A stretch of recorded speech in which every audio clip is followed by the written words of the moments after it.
विद्या दर्पणायते गुरुमहावाक्यो नित्यं ज्ञान दर्शनेनैव चारित्राणां वीरा मोक्षे मार्गोपदेशिका। पंच प्रवृत्ति भगवान की, एक राधिनाथ भगवान की, अंतिम संसर्गति भगवान महावीर स्वामी की, आचार्य श्री कुंद कुंद भगवंत की, आचार्य श्री विमल सागर जी महाराज की, आचार्य गुरुदेव सरस्वती सागर जी महाराज की, तीन कामेलों करोड़ वाली राजों की, द्वादशांजलि माता की। बोले वात्सल्य मूर्ति दिव्य तपस्वी आध्यात्म योगी राजस्थान आचार्य 108 सुंदर सागर जी गुरुदेव की, गुरुदेव की, गुरुदेव की। भव्य आत्माओं, ये तो आप अच्छी तरह जानते हो कि जब जब समोसरण आता है तब तब चतुष्काल होता है। जब जब कोई केवली तीर्थंकर विद्यमान होते हैं तब तब चतुर्काल होता है। और ये भी निश्चित है कि जब जब पंचम काल होगा कोई भी तीर्थंकर केवली शुद्ध केवली मने परेशानी नहीं होंगे। भगवान महावीर के शासन काल में जब भगवान महावीर हुए थे उस समय चतुर्काल चल रहा था। जिस समय आदिनाथ हुए थे उस समय भी चतुर्काल चल रहा था। और जिस समय भक्त भाव स्वामी जैसे शुद्ध केवली हुए उस समय कौन सा काल था? पंचम काल था। जम्मू स्वामी के बारे में आप लोगों ने सुना है कि उनकी 4 शादियां हुई थी, किंतु वो पंचम काल में मोक्ष गए। कौन से काल में मोक्ष गए? जो कि चतुर्थ काल का उत्पन्न हुआ जी पंचम काल में मोक्ष जा सकता है, किंतु पंचम काल का उत्पन्न हुआ जी मोक्ष में नहीं जा सकता। अब आप भी विचार करो कि पंचम काल का उत्पन्न हुआ जीव मोक्ष में क्यों नहीं जा सकता? धनपाल जी, पंचम काल का उत्पन्न हुआ जीव मोक्ष में नहीं जा सकता, चतुर्थ काल का उत्पन्न हुआ जीव पंचम काल में मोक्ष में जा सकता। आखिर ऐसा क्यों? जो कि पंचम काल में जितने भी जीव पैदा हुए हैं सबके सब मिथ्या दृष्टि जीव पैदा हुए हैं। या ये कहते हैं जो जो भरत एरावत क्षेत्र के पंचम काल में उत्पन्न हुए हैं उन सबके पास में क्या है? वो पंचम काल में मिथ्यात्व को लेकर आए हैं। और इस पंचम काल में मिथ्यात्व पूर्वक मर जाना सबसे खराब है। आपके पास में देव शास्त्र गुरु मिले हैं और ये निश्चित है कि पंचम काल में हम मिथ्यात्व सहित पैदा हुए, तो क्या आपको मिथ्यात्व पूर्वक मरना है? क्या करना पड़ेगा? सम्यक दर्शन को। और सम्यक दर्शन की प्राप्ति का सबसे प्रबल निमित्त यदि कोई है तो वो है जिनेंद्र देव की पूजा। देव शास्त्र गुरु के सानिध्य में रहकर जिन्होंने सम्यक दर्शन को प्राप्त कर लिया है वो जीव पंचम काल में सम्यक दृष्टि को हो सकता है, त्यागी भक्ति को बन सकता है, मुनि बन सकता है, किंतु श्रेणी पर नहीं कर सकता, झाई सम्यक दर्शन प्राप्त नहीं कर सकता, इसलिए वो मोक्ष में भी नहीं जा सकता है। अभी आप जो पूजा कर रहे हो इंद्रध्वज विधान, इंद्रध्वज विधान पूजा अर्थात इंद्र ने जिन जिन आकृति चैतन्यों पर ध्वजा चढ़ाई थी उसे कहते हैं इंद्रध्वज विधान। आपके मंदिर में भी शिखर होते हैं, कौन से ध्वजा लगाते हैं आप? कपड़े की या फिर धातु की। किंतु इंद्र ने उन आकृतिम चैतन्यों में सोने की ध्वजा चढ़ाई थी। कीर्ति जी, यदि आज आपके मंदिर में सोने की ध्वजा चढ़ा दे तो क्या होगा? क्या होगा? रात भर आपको नींद नहीं आएगी और रात भर सेठ जी को नींद आने वाली, वो रात भर यही सोचते रहेंगे कि कोई ध्वजा उठा के तो। मतलब कि आप ये सोच लो पंचम काल का कितना प्रभाव है कि आप एक वस्तु मंदिर में दान देते हो तो उसको तिजोरी में रखनी पड़ती है, और चतुर्थ काल के अंदर तो ना तिजोरी होती है और ना गेट बंद करने पड़ते, क्योंकि जहां तीर्थंकर का समोसरण विद्यमान होता है वहां पर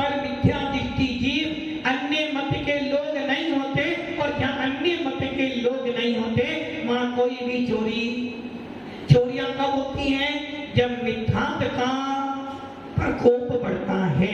समोसरण की विभूति, समोसरण में कौन कौन गया है? पंकज जी, आप समोसरण में गए? समोसरण में गए? वो दादी दिनेश जी की मम्मी कह रही है गए तो होंगे। अच्छा राजकुमार जी, वो राजमन जी आप गए? पता नहीं। कीर्ति जी आप गए? विक्की भैया आप समोसरण में गए? गए? उमंग भैया समोसरण में गए? चलो भैया आपके साथ, मैंने बोलता साथ बारे में नए नए इतिहास बनते, मतलब कि साधु तो समोसरण में गए नहीं कि तो हमारे दो भैया विक्की भैया उमंग भैया समोसरण में गए वापिस आ गए। क्या देखने गए? अरे भाई ये दोनों ही नहीं, जितने लोग यहाँ बैठे हैं आप समोसरण में तो कभी ना कभी तो गए होंगे। भले एक इंद्री बनकर गए हो, भले आप मिथ्या दृष्टि बनकर गए हो, और हो सकता है पृथ्वी काए, जल काए, अग्नि काए, वायु काए, वनस्पति बनकर गए हो सकता है निगोदिया जीव बनकर भी गए हो, और ऐसा भी हो सकता है तीर्थंकर के पाद मूल में जहाँ तीर्थंकर विराजमान थे ऊंचे नीचे विराजमान हो गए, फिर भी आपने तीर्थंकर के समोसरण में जाकर उनको देखकर सम्य दर्शन की प्राप्ति नहीं की भैया, ऐसी गई ना। अच्छा भैया ये बनकर तो नहीं गए, मुनि बनकर गए? नहीं गए। उमंग भैया मुनि बनकर गए? अरे जब 6 डाला पढ़ते उसमें जाता है मुनि मत धारे अनंत बार गिरेवल उपजायो पे निजे आत्मा में ज्ञान बिना कुछ लेत ना पाए। हो सकता है कि हम मुनि बनकर भी समोसरण में बैठे होंगे, तीर्थंकर का दर्शन भी किया होगा, उनकी वाणी भी सुनी होगी, किंतु वाणी सुनने के बाद भी हमारा इतना कर्मों का क्षोभम नहीं हुआ कि हम मोक्ष में चले जाते। भव्य आत्माओं, समोसरण की जो विभूति देखते हैं, समोसरण में 12 सभा होती हैं। उन 12 सभाओं का अधिपति कौन होता है? उन 12 सभाओं का अधिपति मात्र एक तीर्थंकर प्रभु होते हैं। और समोसरण के अंदर बीचों बीच 3 कटनियां होती हैं। सबसे पहले नीचे की कटनी, पहली कटनी में कौन होता है? यक्षेत्र। यक्षेत्र मतलब जितने भी यक्ष है उनका अधिपति। जिस प्रकार आपका स्वामी कौन है? आप सबका स्वामी कौन है? आप सबका स्वामी कौन है? राजू भैया कौन स्वामी आप सबका? अच्छा आप किसके स्वामी हो? किसी के स्वामी हो? साधना जी आपका स्वामी कौन है? आपका स्वामी कौन है? वो। और भगवान स्वामी? कीर्ति जी आप किसके स्वामी हो? अश्विन हाँ ट्रस्टी मोदी किसके स्वामी हो? आप इनके स्वामी हो? और लोग ट्रस्टी मोदी कह रहे महाराज हम तो भगवान के स्वामी हैं। अरे भैया 7/12 में हर रोज नया इतिहास सुनाया जा रहा। अरे आप किसके स्वामी हो? ट्रस्टी मोदी किसके स्वामी हो? भगवान के होंगे। अरे भव्य आत्माओं, हमारा स्वामी कौन है? मनुष्यों का स्वामी कौन है? चक्रवर्ती। 6 खंड का अधिपति चक्रवर्ती। मनुष्य लोक का स्वामी है। मनुष्य इतने मनुष्य उनका स्वामी कौन है? चक्रवर्ती। और समोसरण का स्वामी कौन है? तीर्थंकर भगवान है। और मुनियों का स्वामी कौन होता है? आचार्य भगवान। जब समोसरण की रचना पढ़ते हैं उस समोसरण में 3 कटनी होती है। सबसे पहली कटनी पे यक्षेत्र क्या करता है? आप लोगों ने सुना होगा तीर्थंकरों के 46 मूल गुण होते हैं। कितने? उषा जी कितने? 46 मूल गुण रात के 8। 46 मूल गुणों में देव चित्त 14 अति से हत्या, उसमें एक अति से आता कि जब भगवान विहार करते हैं तो यक्षेत्र अपने माथे पर धर्म चक्र को रखे आगे आगे विहार करता है। उस समोसरण की पहली कटनी पर यक्षेत्र जो होता है अपने माथे पर मस्तक पर धर्म चक्र को विराजमान कर कर खड़ा रहता है। दूसरी कटनी पर 8 दिशाएं, 4 दिशा 4 भी दिशा, पूर्व दक्षिण पश्चिम उत्तर, अग्नि कौन, नैऋत्य कौन, वायव्य कौन और ईशान कौन। ईशान कौन किसका होता है? सेठानी जी, ईशान कौन किसका होता है? सेठानी हो तो सोच लो क्या होता है। ईशान कौन में कौन होता है? कुबेर इंद्र। और कुबेर इंद्र किसका स्वामी है? लक्ष्मी का अधिपति। नैऋत्य कौन में कौन होता है? घर का स्वामी रहता है नैऋत्य कौन में, सबसे भारी नैऋत्य कौन। और अग्नि कौन? जहां पर अग्नि का सामान रखा जाता है। और वायव्य कोने के अंदर कुआं आदि खोदे जाते हैं। इन चारों दिशाओं 20 दिशाओं में महाध्वजा होती है बड़ी बड़ी। आचार्य भगवत धवला पुस्तक में लिख रहे हैं कि जब भगवान का समोसन लगता है तो उसमें 8 भूमियां होती हैं और उसमें से 5वीं भूमि है ध्वजा भूमि, जिस पर बहुत सारी लाखों में ध्वजाएं रखी जाती हैं। तो आप ये सोच लो कि 5वीं भूमि ध्वजा भूमि पे ध्वजा होती है। और इंद्र ध्वज विधान के अंदर क्या करते हो? आकृतिम जिन चैतन्यों पर 8 जो आपके आकृतिम जिन चैतन्य 458 है, एक एक मंदिर पर एक एक ध्वजा चढ़ाई जाती है। कितने मेरू थे आपके पास? 5। सुदर्शन, विजय, अचल, मंदर, विद्युतमानी। इन 5 मेरुओं की कितने मंदिर होते हैं? 5 मेरु असी दिन धाम, सब प्रतिमा जी को करो प्रणाम, महासुख हो जय जय नाथ परम। एक मेरु संबंधी 16 जिनाले तो 80 जिनाले हो गए आकृतिम। अब आप ये विचार कर लो, 1 लाख योजन कौन सा मेरु है? पहला मेरु कहां पर है? जम्मू द्वीप के विदेश क्षेत्र में। और वो 1 लाख योजन ऊंचा, जिसमें से उनकी 1000 योजन की नींव है, 99,000 ऊपर है और 40 योजन की चूली का।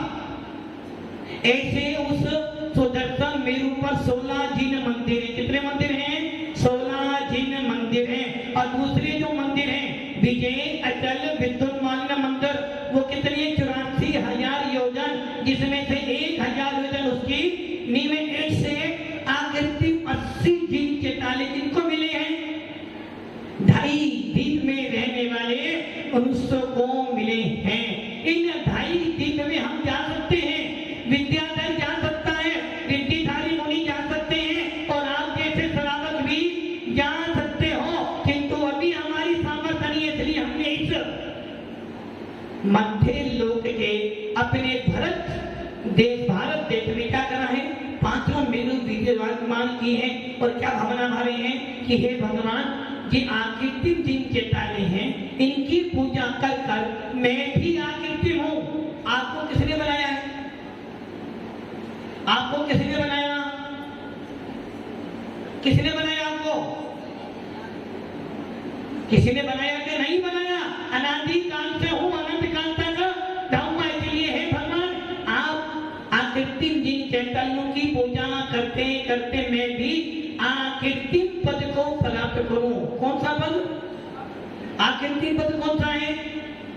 कौन सा पद है?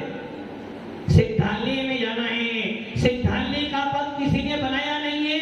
जो जीव अपने 8 कर्मों को, कितने कर्मों को? जानावन्नी, दशनावन्नी, वेदनी, मोहिनी, आयु, नाम, गो, तंत्राय, इन 8 कर्मों का विनाश करेगा, वो सिद्धालय में जाएगा। और 8 कर्मों का विनाश करने के लिए क्या करना पड़ेगा? मुनि सकल बते भय भागी, भव भोगन पे वैरागी, वैरागी उपावन माही, चिंतई अनुप्रेक्षा। मुनि बनना पड़ेगा और मुनि जो बनेगा वो सम्यक दृष्टि ही होना चाहिए। जो मुनि सम्यक दर्शन, सम्यक ज्ञान, सम्यक चारित्र्य साधना करेगा, वो साधना करते करते चतुर्काल मिल जाएगा तो मोक्ष चला जाएगा। आज हम इंद्रध्वज विधान में 458 में से कितने मेरु की पूजा कर चुके हैं? कितने? सुदर्शन मेरु गया 78 मंदिर, उसके बाद विजय मेरु भी गया, अचल मेरू में गया, मंतर मेरू भी गया, 4 मेरुओं की पूजा कर चुके हैं। 5वां मेरू कौन सा बचा आपका? विद्युन्माली मेरू। वो मेरू कहां पर है? पुष्कराज द्वीप में, अर्थात पुष्कराज द्वीप में विद्युन्माली मेरू है। और उसी के पास में क्या है? मानसोत्तर पर्वत। अब कौन सी पूजा करनी है हमें? मंदर मेरू हो चुका है। विद्युन्माली में सबसे पहले 16 पूजा विद्युन्मानु की, उसके बाद में 2 पूजा पुष्कर वृक्ष और सालमणि वृक्ष की, उसके बाद 16 वज्रार पर्वत, 34 विज्ञान पर्वत, 6 पुल्लाकर पर्वत और 4 जगदम्ब की पूजा 78। और इसके बाद क्या आ जाएगा आपका? मानसोत्तर पर्वत, जहां तक आपकी अंतिम सीमा है। इस मानसोत्तर के 4 दिन के तलों की वंदना करोगे। और उसके बाद कौन सा जाएगा? 8वां द्वीप नंदीश्वर, जहां पर आप नहीं जा सकते हो। मुनिराज जा सकते हैं ना कीर्ति जी? मुनिराज नहीं जा सकते, क्योंकि भाई आप जा सकते हो। जाना है? जाना भी नहीं है। समोसा में तो जाना था आपको। उमंग भैया जी आप जा सकते हो? जाना है? हमें नंदीश्वर द्वीप नहीं जाना, आपको जाना है। किन किन को जाना है? चेयरमैन जो दादी करी, हमें जाना है। अरे हमें नंदीश्वर द्वीप नहीं जाना, क्योंकि नंदीश्वर द्वीप में देवता लोग जाएंगे, हमें देव बनना पड़ेगा। हमें क्या बनना है? देवाधिदेव।